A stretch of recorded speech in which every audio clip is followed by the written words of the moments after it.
Next up on the Cosmic News Network, First Contact with Joshua Pert.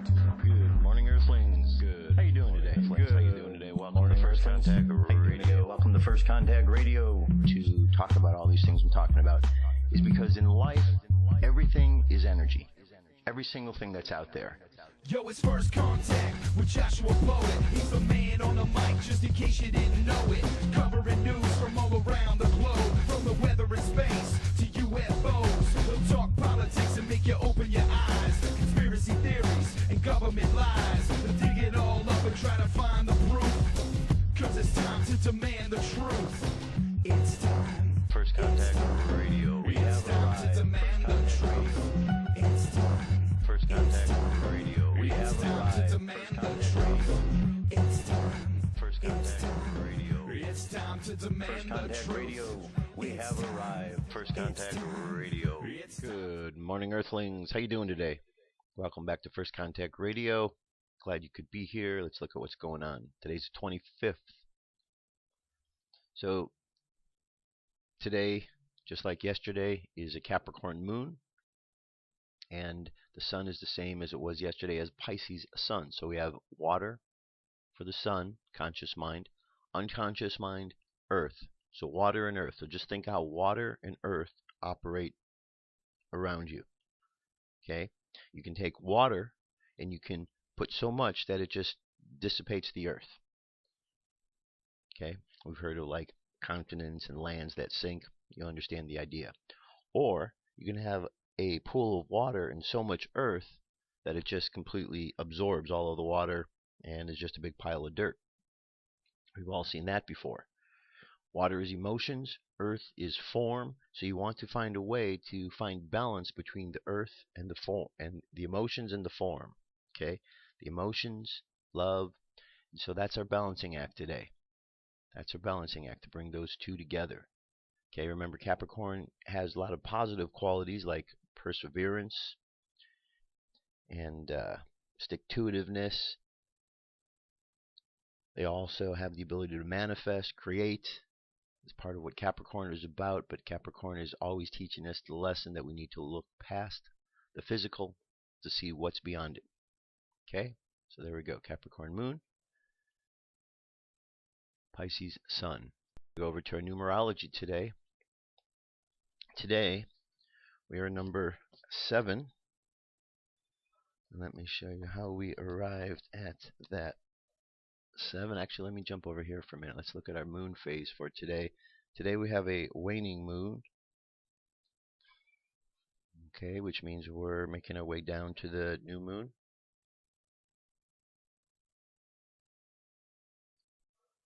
Alright.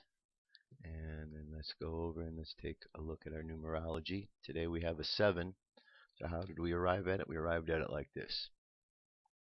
We got the 2 plus the 2 plus the 5, February 25th. So that's a 7. 5 plus, that's a 9, excuse me. 2 plus 2 plus 5, 9. And then we know that the 7 for the year 2014. So 9 plus 7 is 16. 1 plus 6 equals 7. So today is a numerology of a 7. The process is called theosophic subtraction. It's continuing to subtract the numbers until you come up with one number. Okay? So we came up with the number 7. So 7 is the number today. 7 isn't just a lucky number, it's also spiritual, intelligent, analytical, focused, introspective, studious, intuitive, knowledgeable, contemplative, serious, persevering, refined, gracious, and displays much inner wisdom. Now, the 7s can be aloof, distant, sarcastic, socially awkward, melancholic, cowardly, and when they're at their worst, backstabbers. Okay, we have the sign of Cancer, which is emotions, feelings, water, and then the sign, the tarot, is the Chariot. This is the card of the Chariot right here, which is the sign dealing with Cancer or dealing with the number 7. See the number 7 right here. This is the 7 card, so it's about emotions. The whole idea is that we want to be able to understand that we are vehicles for spirit, and as we allow spirit to flow through us and allow spirit to be the guiding force in our life, it allows us to be able to move down the path of life, solving all riddles and moving smoothly and easily. but we have to acknowledge that spirit that flows within us. Okay, so that's there today. Let's jump back over here and look at the sky tonight. Is going to be during the dawn on Wednesday the 26th. Venus shines in the upper right of the waning moon, low in the northeast, in the southeast is shown here. At the time of dawn in the Americas, they will cluster together as they did Tuesday morning. Several hours earlier, the moon passes right across or occults Venus for Central and Western Africa, India, and parts of China. All right, so it goes to the 26th. Doesn't really have a graphic for the 25th, but we kind of know what to look for when we look in the sky tonight. We'll see the moon, and then we're going to see Venus right by it. Okay, to the upper right of the moon when we're looking southeast. On the Mayan Oracle, we're starting a brand new wave spell. So this theme is the theme of the mirror. The mirror is about reflection or endlessness. Okay, so we're looking at the idea of endlessness. We've got 13 days that we're going to look at this particular lesson. 3 of these days are going to be during this particular column, and then the next grouping, once we get down here to the dragon, we're going to be in that central column. So learning some important lessons while we're going through that middle pillar about our own self-reflection. The phrase for today is, I unify in order to reflect, attracting order. I seal the matrix of endlessness with the magnetic tone of purpose. I am guided by my own power doubled. And if we take a look right here, this is where we're at. So we've got today, Tuesday, Wednesday, Thursday, and Friday. We begin going down the middle pillar here, where for 20 days we'll be going down that central pillar, which is the place in between everything. Okay, the central of the pillar of this. And space weather, we had an X-class flare yesterday, an X just shy of an X5, an X.49, as you can see right here. So we'll be feeling the effects of that as it gets closer to Earth. The solar wind at the moment is 409.8 kilometers per second. Our planetary K-index is quiet at the moment, between a 1 and a 2. We have one coronal hole here and a little bit smaller of a sliver here, except these slivers aren't really all that small. They're pretty good size holes.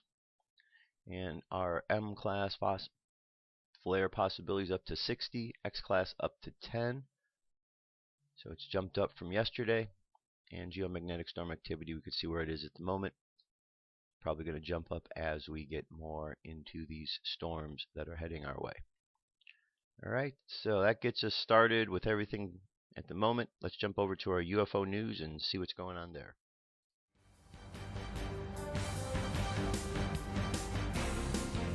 This is the UFO News with Joshua Poet.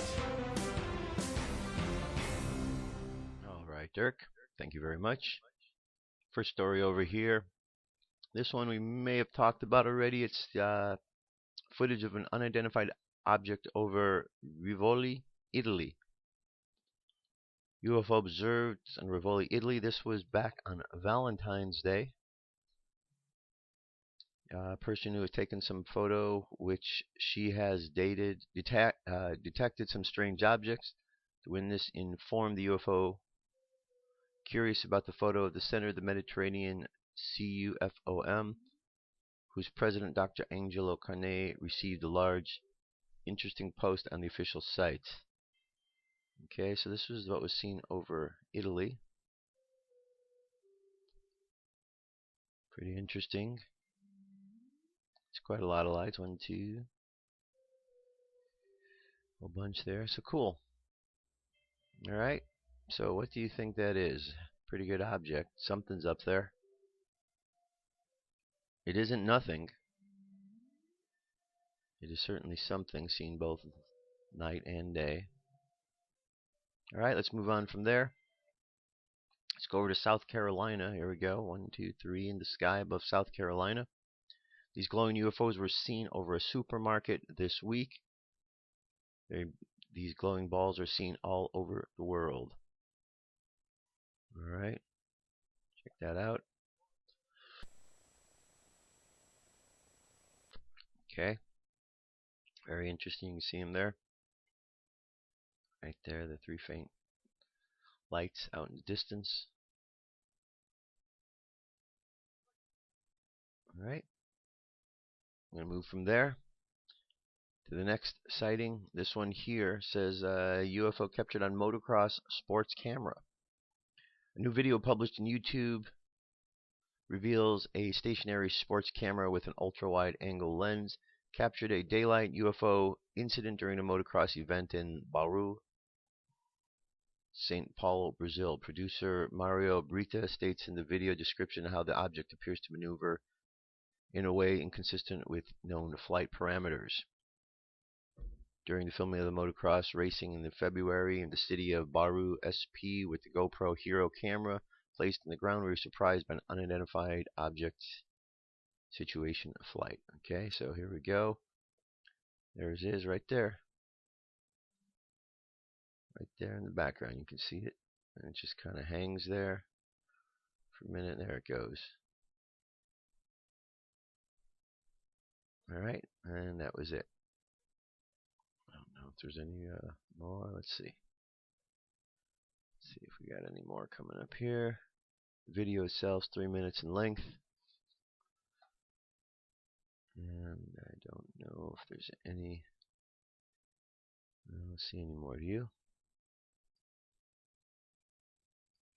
Nope, that looks like that's it. Okay, so the video is available. firstcontactradio.com. Now, this is a compilation of sightings for February so far. Some of these you have seen, some you haven't. 1 minute 32 seconds. This is in Halifax, England. It's our first one. Good lightings. Okay, let's see.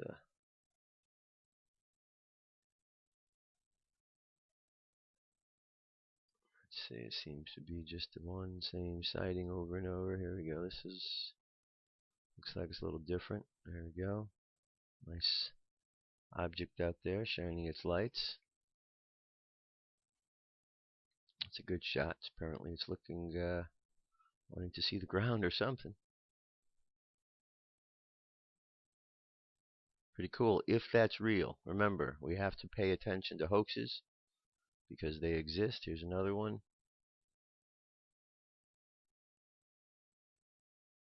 Very bright in the nighttime sky.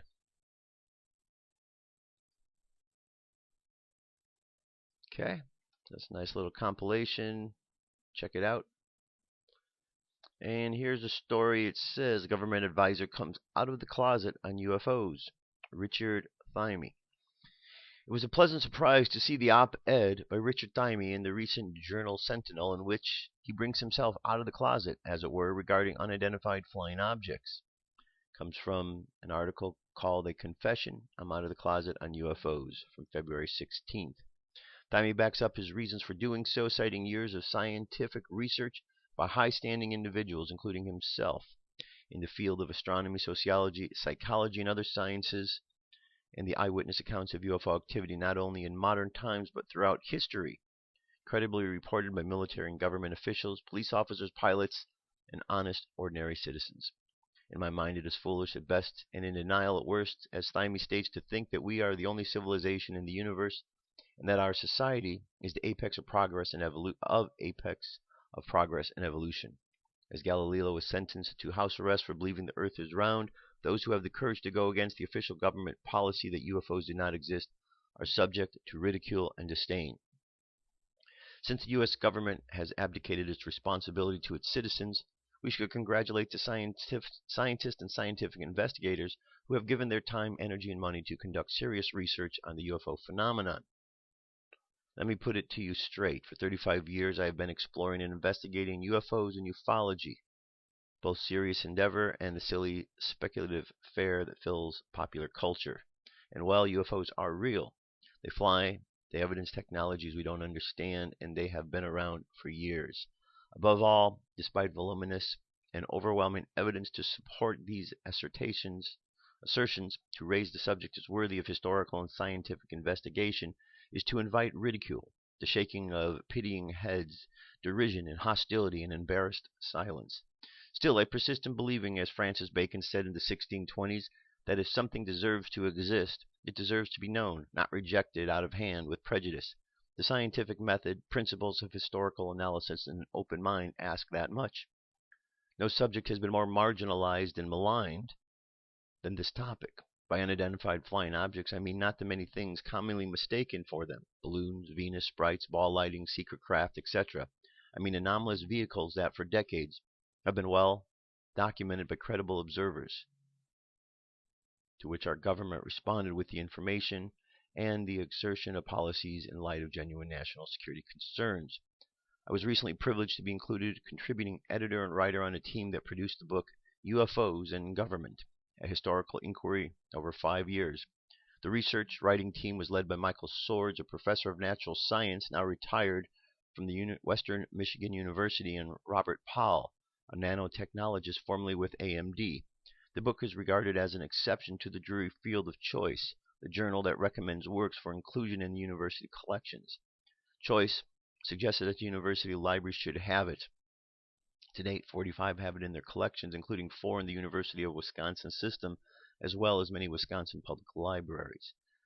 The almost 600-page book is well grounded with nearly 1,000 citations from government documents and other primary sources, so it's bulletproof.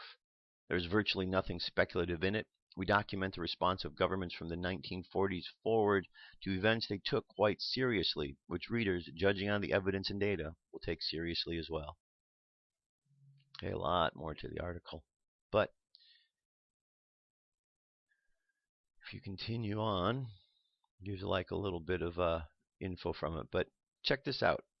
It's a good information that this is getting out there, right? It's good information. And one last piece here. This is, you know, the story of the Anunnaki, right? Heard Zechariah Sitchin talk about Marduk and that whole battle that took place.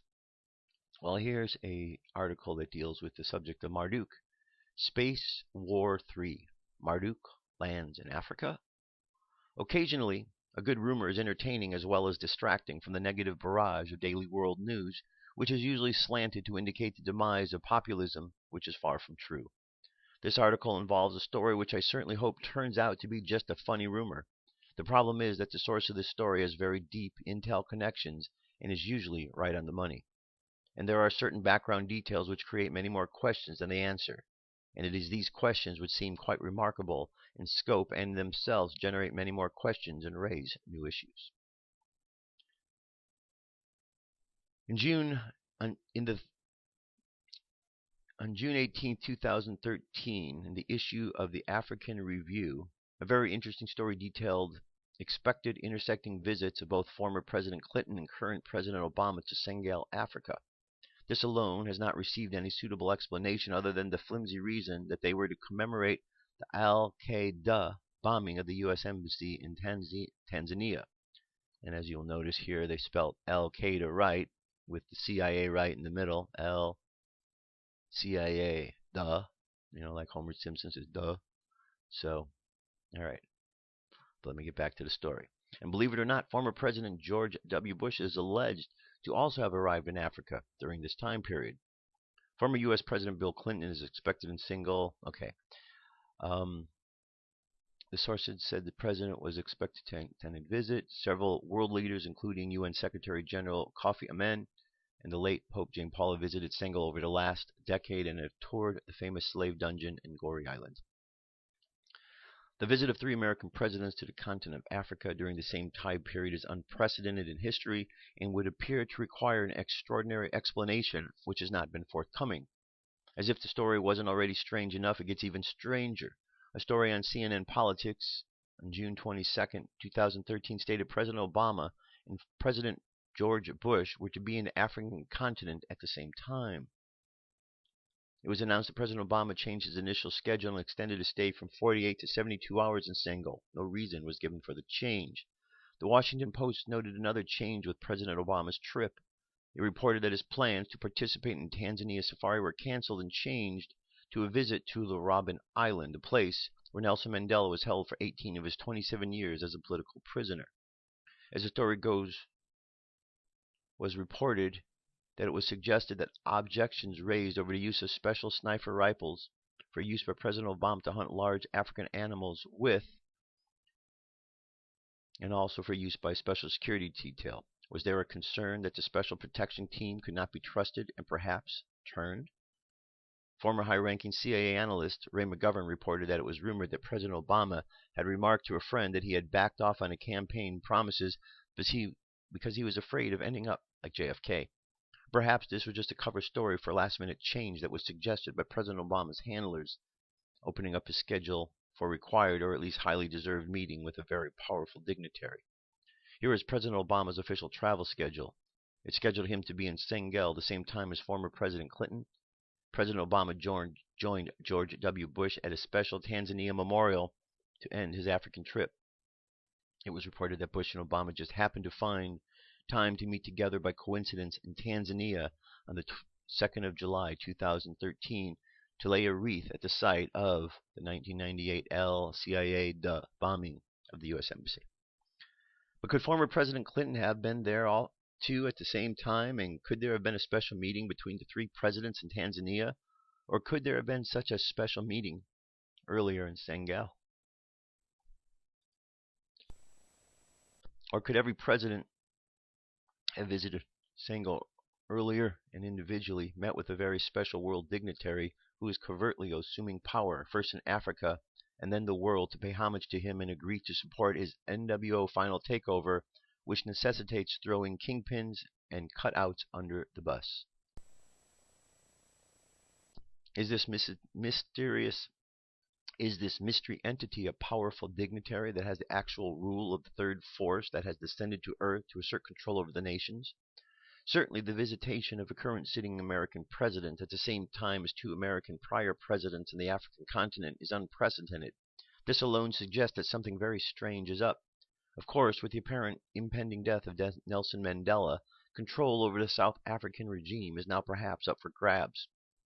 As many know, the resolution in South America was an installation of new socialist bankers' regime, actually a large-scale social experiment. Doubt this, then consider the triangular CIA center built in Johannesburg to represent the interests of the city of the London bankers. In President Obama's speech in Tanzania, he said that America is going to get more involved in Africa, not just for charitable reasons, but for self-interest too. That is, for business opportunities, for American corporations. That was surprising, blunt, and honest acknowledgement, since traditionally any involvement in South America or African matters have been set up situations where large international banks covertly set hugely profitable business opportunities with major international offshore corporations to sack the natural wealth of Africa, just as they used to do in South America, using USG trained death squads to clear the way, murder opposition, and suppress the rights of the inhabitants. Perhaps the prominent reason for the simultaneous African visits of three American presidents, one current and two former, may be to pay homage to a new world ruler who is now being revealed only to the very top insiders. At least this is the rumor circulating at deep levels inside the secret shadow government, SSG and MJ12. And who might this important and powerful NWO dignitary be? One so important, three American presidents would pay homage to him, even over and above their own country and its sovereignty. As the rumor goes, it is Marduk, who has descended to the planet Earth, to Africa, from an alien spacecraft. According to legend, Marduk is supposedly an Anunnaki, aka Anakim or Nephilim, a Luciferian demon being that allegedly represents the interdimensional black planet Nibiru, which is invisible to astronomers. Allegedly, the Anunnaki were killed and are driven from Earth during the flood, and have begun a comeback during the 20th century by once again interbreeding with certain chosen bloodlines which have maintained the ancient Luciferian heritage dating back to Babylon. As the storyline goes, they have been rulers established by God Almighty, which limits their exercise of power over mankind, and if they are to make a full-scale return as they were before the flood and their previous destruction on planet Earth, they must obey God's almighty rules and gain a foothold by deceiving the masses through temptation to violate God's almighty laws. This involves creating and anointing various selective hybrid bloodlines, which are the merger between Luciferian fallen angel blood and earth woman's blood, and using them to tempt and corrupt mankind to break God's laws, which require loving God Almighty, the real one, and loving one's neighbor as oneself, aka the Golden Rule. As the narrative goes, Lucifer anoints his hybrids and followers with special powers of deception to gain a foothold in corruption and corrupt the people of the earth, allowing construction of a common base of corruption and perversion by dirtying up and compromising the people of the earth. Thus, these select Lucifer illuminated, aka Illuminati, families are allegedly anointed with Luciferian power to take over the world step by step through a long process of step-by-step Fabian incremental socialism. This process involves and necessitates destroying normal male-female sex roles in the family system, dirtying up the population with drugs and pornography, hijacking and consolidating organized crime systems, creating an unlimited supply of money to buy and bribe government officials, creating massive intel systems to blackmail and compromise officials, setting up perceptual war systems and crime to create 24/7 perpetual bloodletting and death sacrifices, and making people dependent on mass media and mind control systems that keep them from knowing and processing the truth. And of course, one must not overlook the power of money to buy and corrupt, so it is easy to understand why the creation of a centralized and privatized world banking system, which specializes in creating millions of debt slaves in place of serfs of the Middle Ages, is so vital to the creation of the corrupted base, which can allow the NWO globalist alien leader Dent by Lucifer to gain a stronghold and take control over all the nations of the world. You can see there's a lot more to the article. We got a video down here as well. I'm going to leave this for you to read the rest, but that is something. I mean, if indeed this is true, and I don't know that it's true. As you said, it could be a rumor. But if indeed this is true, this is something. And it just kind of ties in with a lot of things that we heard and have read about from the ancient alien stories, from Zechariah Sitchin, Eric von Daniken, and so on. So, very interesting. It's always important with the UFO phenomenon to really use our sense of discernment to figure out what's real, what isn't, because we can get fooled very easily. I mean, yesterday I played a clip, and it was from MacArthur Park, and it was pointed out to me that by someone who had gone that all they saw was a big hoax that was going on there. Okay, and so it's important that we get feedback and we understand, because there are hoaxes and they do try to fool people, and if we keep an eye out and we watch and we pay attention, then we kind of stay informed on when we see a hoax and when we don't. So that's what's going on there. That's our UFO news. I'm going to jump away momentarily and I'll be back with more information. Stay tuned. This is Observation. Another alien visitor claimed that his race had been looking in on us for centuries, and that they had in fact influenced the course of human history in some rather critical and startling ways.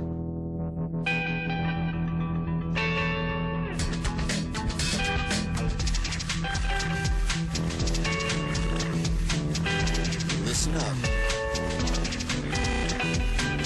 I am myself and I am someone else. Do you know what I mean? Wouldn't sound so crazy to you if you've seen what I've seen. All right, let's continue on. Continuing on. All right, so we hear about media manipulation all the time, right? At this day and age, we should know that if you're turning on the mainstream, if you're reading information in the world, there's unfortunately a good possibility that news is compromised. And it's unfortunate because so many people tune in to the mainstream news to watch what's going on. But I do watch, and see what's going on in the mainstream, because I like to, and I don't watch it every day, but I like to periodically see what the lie is that's being told out there so I can understand. And what I notice, and it's a continued effort, it's to really put down the internet. And that's the big thing. Yesterday on Fox News, they just kept talking about how bad the internet is. And the reason they do this, they all do it, all of the mainstream, is because they don't want you to go online to fact check. They want to make it seem that if you go online, you're going into a horrible place where there's nothing good online. Well, that's kind of silly, because really, the internet is nothing more than like a freeway. and you get on the freeway and you travel the freeway. And just like in the real world, you can go wherever you want to go. You can go down a dark alley, or you can go into a church, whatever you prefer. Online, you've got all the major universities around the world. You have major institutions, educational system, I mean everything. Whatever you want to learn is available somewhere online. Of course, we have to use our gift of discernment, because if we don't, we do get fooled, because there are a lot of hoaxes out there. There's a lot of people just throwing disinformation out, and we really have to pay attention. Why people decide to hoax and why people want to give out disinformation, I don't know. Some people think it's a joke and think they're having fun, and they don't realize how they're just muddying up the waters for everybody else. But let's look at this article here. This article says, new Snowden documents show that governments are attempting to control, infiltrate, manipulate, and warp online discourse. The alternative media has documented for 5 years that the government uses disinformation and disruption on the web to discredit activists and manipulate public opinion. Just like it smears traditional television and print reporters who question the government too acutely. We've long reported that the government censors, manipulates social media, and there's proof right here. Edward Snowden documents confirm that the British spy agency is doing so. As Glenn Greenwald writes, one of the major pressing stories that remains to be told from the Snowden archives is how Western intelligence agencies are attempting to manipulate and control online discourse with extreme tactics of deception and reputation destruction. These agencies are attempting to control, infiltrate, manipulate, and warp online discourse. And in doing so, they are compromising the integrity of the internet itself. Among the core self-established, self-identified purposes of J.T. Rig are two tactics. One, to inject all sorts of false material onto the internet in order to destroy the reputation of its targets. And two, to use social sciences and other techniques to manipulate online discourse and activism to generate outcomes it considers desirable. To see how extremist these programs are, just consider the tactics they boast of using an archive to those ends. False flags operations, posting material on the internet and falsely attributing it to someone else. Fake victim, blog posts pretending to be a victim of an individual whose reputation they want to destroy, and posting negative information on various forums. Critically, the targets for the deceit and reputation destruction extend far beyond the customary roster of normal spycraft, hostile nations and their leaders, military agents, and intelligence services. In fact, the discussion of many of these techniques occurs in the context of using them in lieu of traditional law enforcement against people suspected but not charged or convicted of ordinary crimes, or more broadly still, hacktivism, meaning those who use online protest activity for political ends. The title of the page of these documents reflects the agency's own awareness that it is pushing the boundaries by using cyber offensive techniques against people who have nothing to do with terrorism or national security threats. Okay, so there's more to the article, but you've heard this before. And all you have to do to confirm this for yourself is pick a forum, any forum. Pick a conspiracy forum, because there you have people talking about subjects where someone's going to come up to debunk it. And go into these forums and just start reading through postings. And you'll find very quickly the shills, those who are towing the government line. You know, there's stories out there that Obama has whole teams of people that are hired that are just to go out and to put disinformation out there. So who are some of the idiots that are doing this disinformation?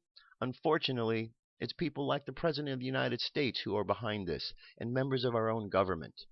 Unfortunately, the mainstream media is too afraid of Obama and all of these people. Well, quit being afraid of these idiots, okay? They're just people, that's it, trying to cause problems. Obama has no power. The man's a coward. Unfortunately, we're stuck with this coward, and too many people want to support him in the administration. But he's not the first coward. We've had one coward after another, after another, after another. And these cowardly presidents and members of the administration go in and they do these things because they want to keep their corruption going. So if they can lie to the people, if you can put information out that people are going to be gullible and buy into, then you win. Remember, it's an information war. If you can use your intelligence to go into a situation and change it, then you don't have to go fight a physical war. And that's what they're doing. We send our military overseas to fight in other countries, physical confrontations. But here in America, they use mental confrontations. And they're beating the American people down because they are using intelligence factors. And American people are getting, it appears that are getting dumber and dumber, are being dumbed down because information is not being provided. And then when you have information that is being thrown out there that is inaccurate, you can see the problem, right? So it's not just me that sees this. But if we use our gift of discernment, if we confirm facts, if we check with each other what's going on, and we keep investigating, we'll get to the truth. And eventually truth will win out. And all of those who are out there, the cowards of the world, the government cowards, eventually they're going to go away. We just have to keep believing in good, believing in God, because in all of the books and all of the writings, God wins in the end. That's it. So we just have to stay strong and faithful, because that's the important part. So in these times, just think of this as an opportunity to exercise your faith. To exercise your faith. And as we do, and we encourage each other in that, we'll get stronger and stronger, and faith will win out. All right, here's a story about a moon flashes the Earth after getting pounded by a massive meteorite. Scientists have reported spotting the biggest meteorite impact ever seen on the moon's surface, after a 400-kilogram rock, which is 900 pounds, slammed into the lunar region at an estimated 17 kilometers per second, leaving a crater about 50 meters wide. The impact was seen on September 11th by the Moon Impact Detector and Analysis System in Seville, Spain, although the video was made public this week. MIDAS focuses multiple telescopes on the moon with the aim of catching just a crash landing. The plasma generated by the meteor's impact caused an 8.3 flare of light that was visible to the naked eye, and with the equivalent of more than 15 tons of DNT being blown up. All right, let's take one more quick look, see if we can see that. All right, saw that quick flash right there. That was it. Okay, interesting. So, Hadron Collider. You know, back in Atlantis, they were messing around with technology that wasn't good. And here we are, many, many thousands of years later, and some of those same brain-dead individuals from Atlantis have reincarnated during this time and are doing the same dumbass experiments. So, hey, dumbasses out there at Cern, quit screwing up the planet. Don't you remember what happened last time? Some of you should search your memory banks, because last time you really affected things in a negative way. So stop messing with the planet. Open up your hearts and find God, because you're screwing things up and you're not doing the right thing by us. So, let me show you why I just am saying what I'm saying. Barely 5 years after the Large Hadron Collider began smashing atoms together in a bid to solve the mysteries of the universe, scientists are already planning to replace it with an enormous machine 4 times as large. The plans discussed by scientists at the meeting on future circular colliders in Geneva last week would see a super collider built around a Swiss city in a tunnel 100 kilometers long. The current collider, built by the European Organization for Research, started in late 2008. Barely a week after it became operational, several tons of liquid helium leaked, delaying further tests for more than a year. But it has since repaid the faith of the particle physicists, and last year proved the existence of the Higgs boson, the subatomic particle that gives mass to matter. But with the Large Hadron Collider due to go out of service before 2040, there was no time to waste in planning its replacement, argued Professor Philip Burrows, Senior Research Fellow in Physics at Oxford University.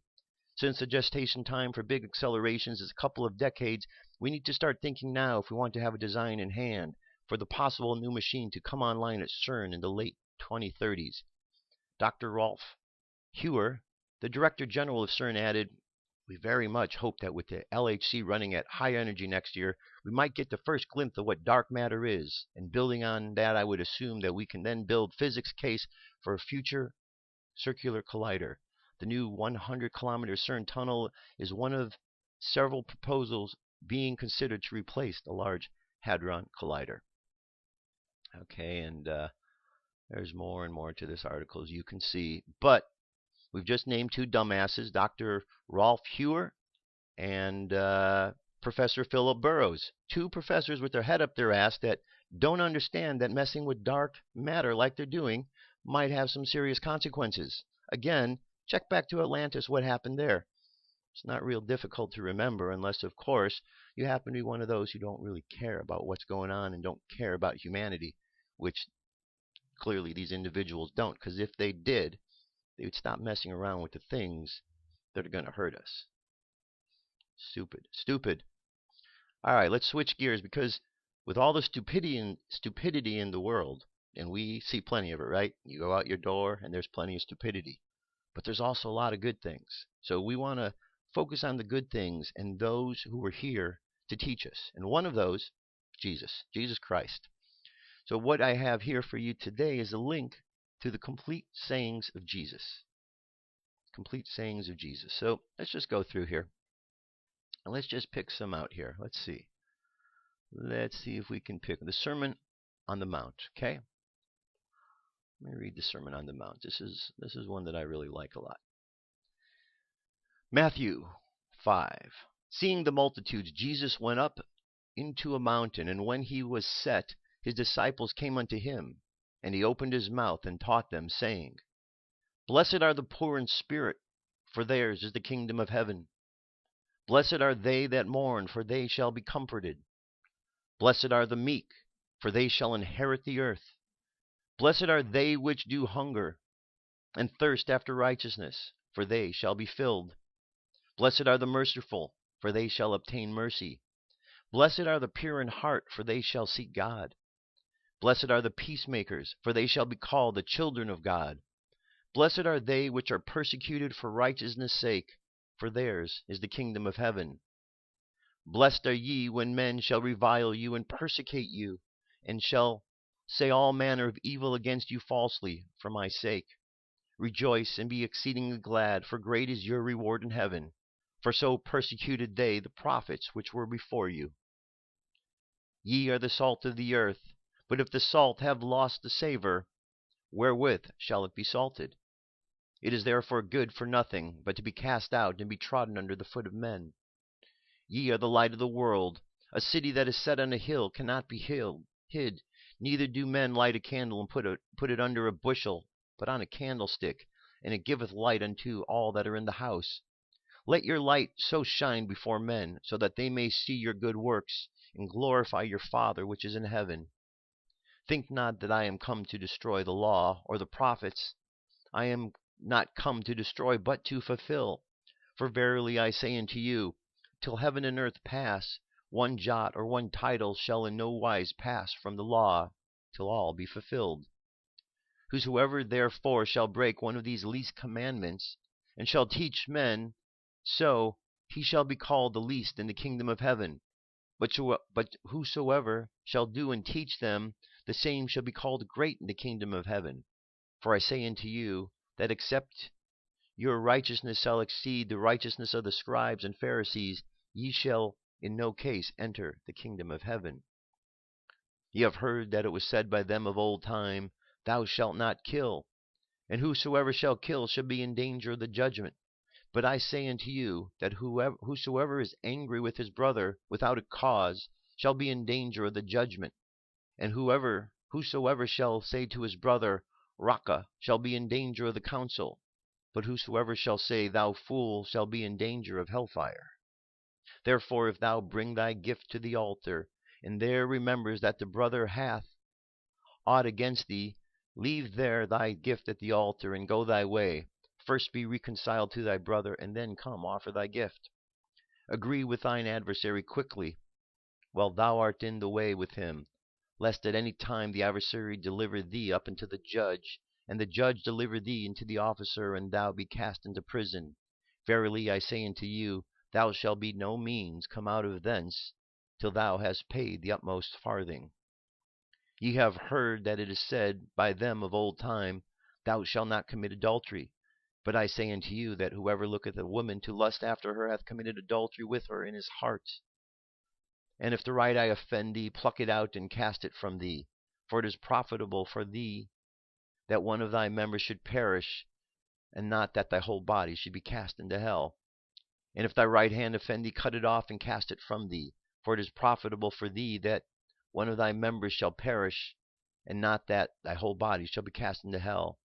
It hath been said that whoever shall put away his wife, let him give her a writing of divorcement.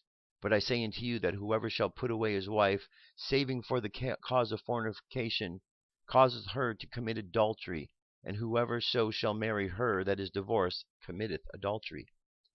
Again, you have heard that it hath been said of them of old time, Thou shalt not forswear thyself, but shalt perform unto the Lord thine oaths. But I say unto you, swear not at all, neither by heaven, for it is God's throne, nor by the earth, for it is the footstool, neither by Jerusalem, for it is the city of the great King. Neither shalt thou swear by thy head, because thou canst make one white hair or black. But let your communication be, yea, yea, nay, nay, for whosoever is more than these cometh of evil. You have heard that it hath been said, an eye for an eye, a tooth for a tooth. But I say to you, that ye resist not evil, but whoever shall smite thee on the right cheek, turn to him to the other. And if any man will sue thee at the law, and take away thy coat, let him have thy cloak also. And whosoever shall compel thee to go a mile, go with him twine. Give to him that asketh thee, and from him that would borrow from thee, turn not thou away. You have heard it been said that thou shalt love thy neighbor and hate thy enemy. But I say to you, love your enemies, bless them that curse you, do good to them that hate you, and pray for them which despitefully use you, and persecute you, that they may be the children of your Father which is in heaven. For he maketh his sun to rise on the evil and on the good, and sendeth rain on the just and on the unjust. For if you love them which love you, what reward have ye? Do not even the publicans do the same? And if you salute your brethren only, what do you more than others? Do not even the publicans so? Be therefore perfect, even as your Father in heaven is perfect. Well, that's quite a lot of words to contemplate. And there you have it. That's the Sermon on the Mount. The link's available so you can go and read all the sayings of Jesus. All right, let's move on. This is a series of pictures, which are pretty cool. Wanted you to see. It says this magic garden is right out of a fairy tale. Nestled among the luscious rainforest in Martysville, Australia, there's a collection of sculpted characters and creatures, all handcrafted by the sculptor and painter Bruno Torfs, out of either the trees in the forest themselves or from clay, which he fires on site in his kiln. Bruno has been creating this magical world, rich with fantasy and insightful beauty, for some time now. But unfortunately, in early 2009, a brush fire ravaged the area, decimating everything in its path. Bruno's home and 40 sculptures were completely destroyed in the fires, along with a lot of plant life.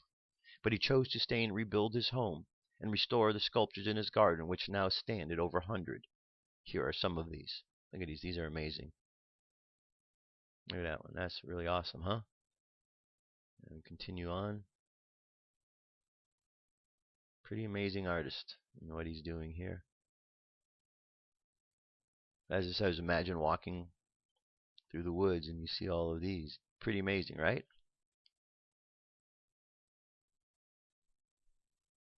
There we go. We got the horse, unicorn. It's pretty awesome. Obviously, it's taken a long time to do this.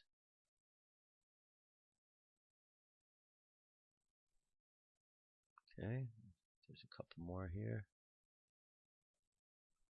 All right, pretty cool, right? Pretty cool.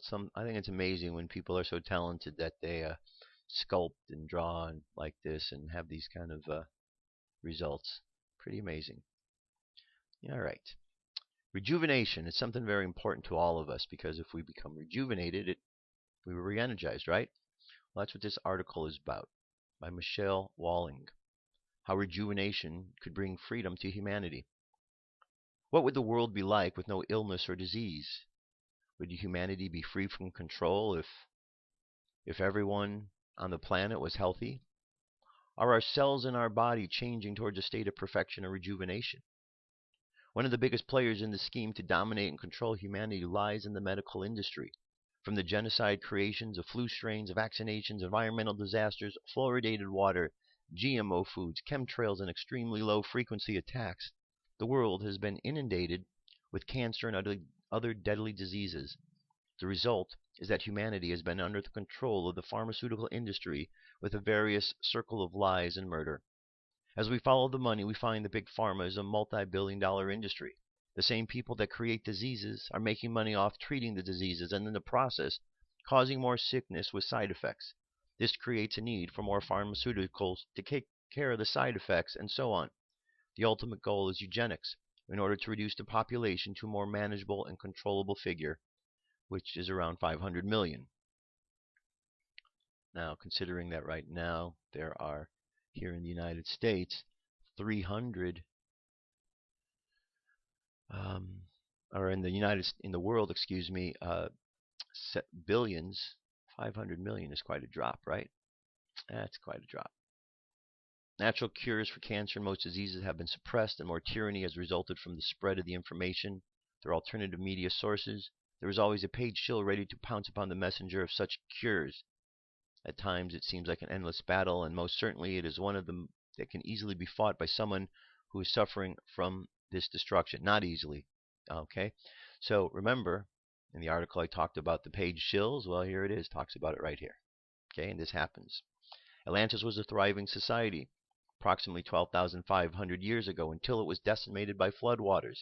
The knowledge of cycles confirms that humanity went from the golden age into the dark ages after the fall, when the continent sank beneath the floodwaters.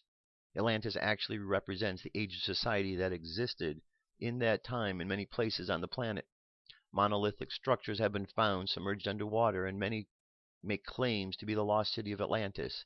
It is thought that the main hub of Atlantis was located in the Bermuda Triangle in the Atlantic Ocean. There is also speculation of parts of the Atlantis settlement were located in the western shores of Florida, in the Gulf of Mexico, as well as evidence in Rockwall, Texas, that has been subject of a documentary by Josh Reeves. As a thriving civilization, Atlanteans held knowledge of how to keep the human body in perfected state of health through healing, which allowed them to live several hundred years. Healing was performed at the temple, beautiful under the teachings by Isis, by priestesses who used sound and light technology to balance and energize the energies back to a perfect level of vibration in the bodies of the humans. That's mental, spiritual, emotional, and physical. This was aided by the use of crystals that the priests charged with energy, with healing energies. The ability to manifest things out of the formless energy or background energy kept the Atlanteans from having to use resources from the planet to sustain themselves. The same power of manifestation is what was misused and creation got out of control. The dark influences manipulated people and tricked them into creating hideous creatures and other forms of DNA creations not in their best interest of humanity. Wars ensued, and the threat of using laser and other warfare weapons threatened the existence of the planet. The misuse of power led to the demise of this once thriving civilization. Okay, and there's a lot more to the article, as you can see. But let me scroll down to the end. And it asked a question about, is rejuvenation possible? Healing of the human body and perfection of the DNA template by esoteric, spiritual, and metaphysical measures seems like a plausible way to wind down the dark age. An economic collapse and a reset of the financial system also seems to be a way to begin again and allow freedom back into the lives of humans without having to start again from scratch. Those who have aligned themselves with the light forces of the planet in order to bring it back flourishing golden age not only feel that all of this is possible, but are working hard behind the scenes to manifest into reality. Okay, so there's more to this. I'm going to leave the article for you to read, but rejuvenation is possible, right? That's what we do every day. That's the idea of meditation. That's the idea of eating good foods and staying away from the GMOs. That's the idea of listening to information that's going to nurture us and encourage us. All of the different things, when we think of all of our senses and we take information in, we can rejuvenate ourselves in each of those areas just by what we take in. The words we hear, what we listen to, what we say, what we do, what we eat, so on and so forth. So check out the article, and I'm going to continue on. This is Hilarion with a message for today. Here we go.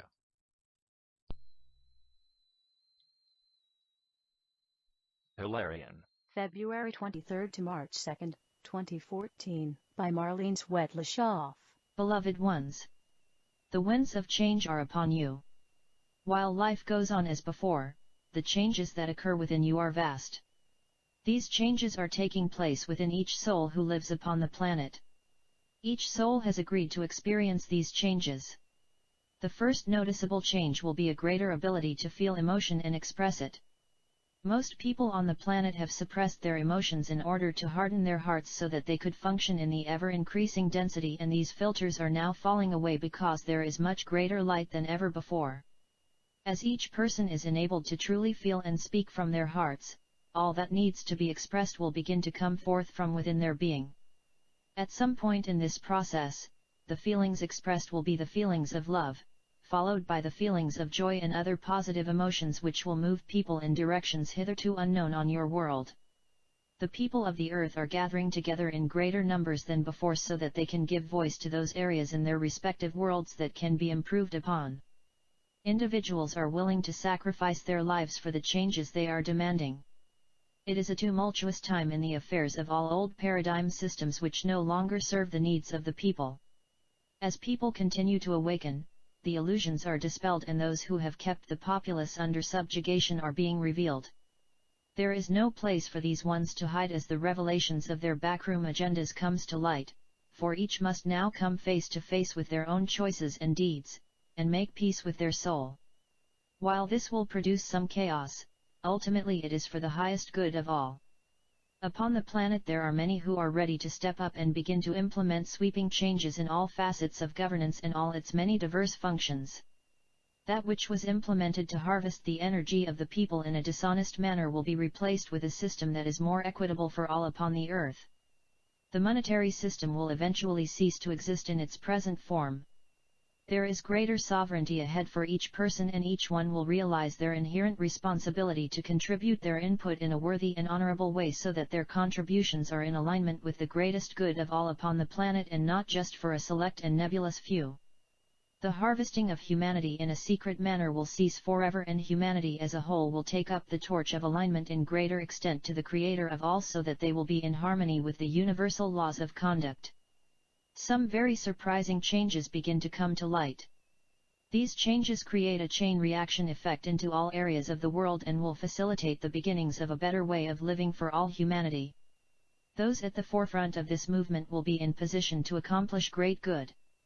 The people begin to experience greater prosperity and abundance in their everyday lives, and this will have a far-reaching impact upon how humanity can live in peace, harmony, and prosperity.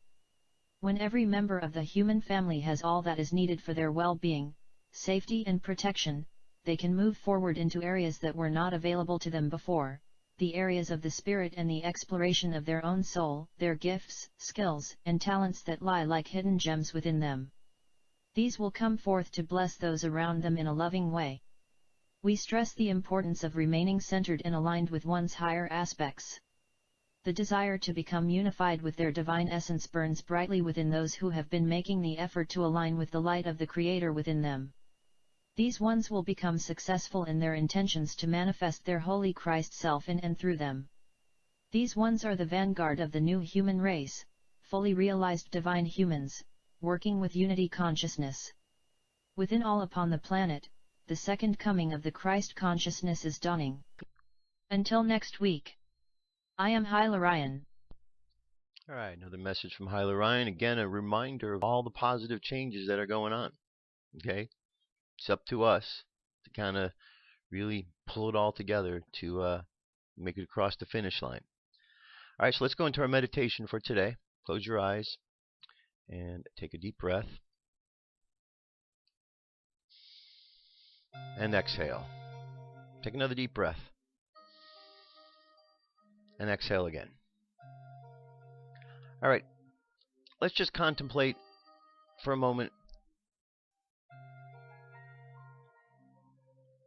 the problems that are going on the planet. And let's just imagine that we have the ability to fix these problems. And We know who the problem makers are because we experience them each and every day. We experience them on the news. We experience them in politics. We experience them in the banks. We experience them everywhere we go. But we also know that there are many good individuals in the world. And when we think about it, we realize that there are many, many more good than there are causing problems. Millions of more. Billions of more around the whole planet. And so let's just imagine for a moment all of those that we consider to be problem makers, corrupt individuals. Let's imagine the corrupt leaders around the world, and let's just send love to them. Send love to them so that that love goes in and changes their hearts and their minds. And let's imagine them being changed by this love. And for those that don't accept this love, let's just find and imagine this love overwhelming them until they completely disappear from existence. And let's just imagine one leader after another from every country disappearing into existence. And as we think about the good and we send out love, either leaders and corrupt individuals are changed to better individuals, or they are removed.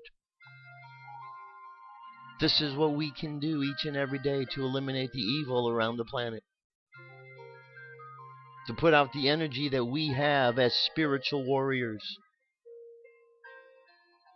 So imagine the fearlessness within your heart, within your being as you go forth in the world. That you be afraid of no man, of no leader, of no politician or banker, for there is none out there who can do anything to you. Because all that happens within this world is but an illusion of the bigger picture. And by sending love and light, we help to understand. And for those that are dissipated from the planet, they will have another opportunity to come back and do it again, and just trust that the love sent to them, even though it dissipated them from the planet, it went into their heart and soul, that they will think about it in between life. So when they come back, they will be changed. They will understand the error of their ways. Let's imagine the planet Earth surrounded with this beautiful white light that goes in and cleanses the planet. And let's imagine as this light cleanses the planet, the darkness, the evil, the corruption, all disappears. And let's imagine the planet glowing green, just like the heart chakra. And as we go into the world today, let's just imagine. Let's imagine the words of loving your enemies.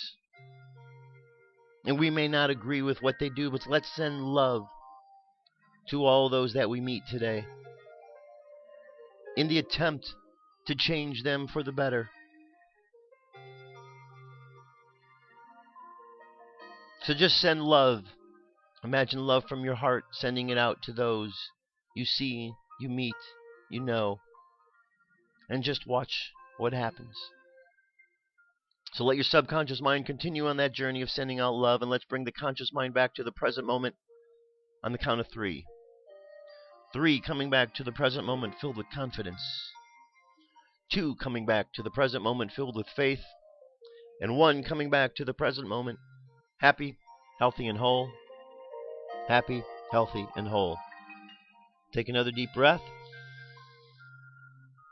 Exhale, and open your eyes. That's it, my friends. Thanks for being here. I'll be back tomorrow with more news and information. Have an awesome day.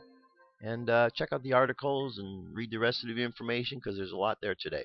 I'll talk to you soon. Peace. I'm out of here.